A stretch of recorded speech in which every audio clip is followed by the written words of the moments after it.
ചേട്ടത്തി ഇവിടെ ഒരു ഗോപികയുണ്ടോ? ഒരു ഗോപികയില്ല, 2 ഗോപികയില്ല. അയ്യോ അയ്യോ ചേട്ടത്തി, അതെ ഞാനേ ഇവിടത്തെ പെൺകുട്ടിയെ കാണാൻ കുറെ ദൂരേന്ന് വരെ. ഓ, എന്ത് മോളയോ? അല്ല, അത് ചെറിയൊരു ആലോചനയ്ക്കാ. നിനക്കാ? അപ്പൊ വല്ല കാഴ്ച ബംഗ്ലാവിലോ സർക്കസിലോ നോക്കുന്നതല്ലേ നല്ലത്? അയ്യോ ചേട്ടത്തി, അത് എനിക്കല്ല, എന്റെ കൂട്ടുകാരന് വേണ്ടിയാ. ഓ, അപ്പൊ താൻ ബ്രോക്കറാ? അത് പെണ്ണിനെ കാണിച്ചു തരാം. പക്ഷെ കല്യാണം നടന്നാൽ കമ്മീഷൻ 50-50. വരൂ മോളെ. ഈ പയ്യൻ നിന്നെ കാണാൻ വന്നതാ, കൊറേ ദൂരെന്ന്. നമസ്കാരം. നല്ല മനുഷ്യൻ, തങ്കം പോലത്തെ മനുഷ്യൻ. നിങ്ങൾ സംസാരിച്ചിരിക്കൂ, ഞാൻ പോയി ചായ ഇടാം.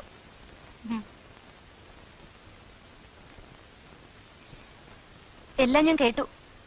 വിവാഹത്തിന് സമയമാവുമ്പോ ഞാൻ അറിയിക്കാം. ബ്രോക്കർ അന്ന് വന്നാ മതി.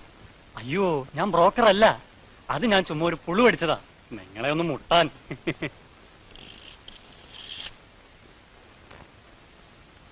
ഹലോ. പേടിക്കണ്ട, ഞാൻ തട്ടിക്കൊണ്ടുപോകാനൊന്നും വന്നതല്ല. നമ്മുടെ വേണുഗോപാലകൃഷ്ണനെ അറിയില്ലേ? അവൻ പറഞ്ഞു വിട്ടതാ. വേണുഗോപാലകൃഷ്ണൻ? ആ അതേനെ, അന്ന് നിങ്ങളെ പിടിച്ച് കാറിലിട്ട് കൊണ്ടുപോയ പാർട്ടി എന്റെ ഫ്രണ്ടാ, ക്ലോസ് ഫ്രണ്ടാ. കക്ഷി കാര്യങ്ങളൊക്കെ എന്നോട് പറഞ്ഞു. ഇന്നലെ അവൻ ഇവിടെ വന്നതും നിങ്ങൾ കിടന്ന് കാർ ചെയ്തും ഒക്കെ കുഴപ്പമൊന്നുമില്ല, അത് ചെറിയൊരു അണ്ടർസ്റ്റാൻഡിങ്ങിന്റെ പ്രശ്നമാണ്. ഇതിപ്പ മാറ്റിത്തരാം. അതിനാ ഞാൻ തന്നെ വന്നത്. എന്നെ കണ്ടാൽ നിങ്ങൾ നിലവിളിക്കുകയൊന്നുമില്ലല്ലോ.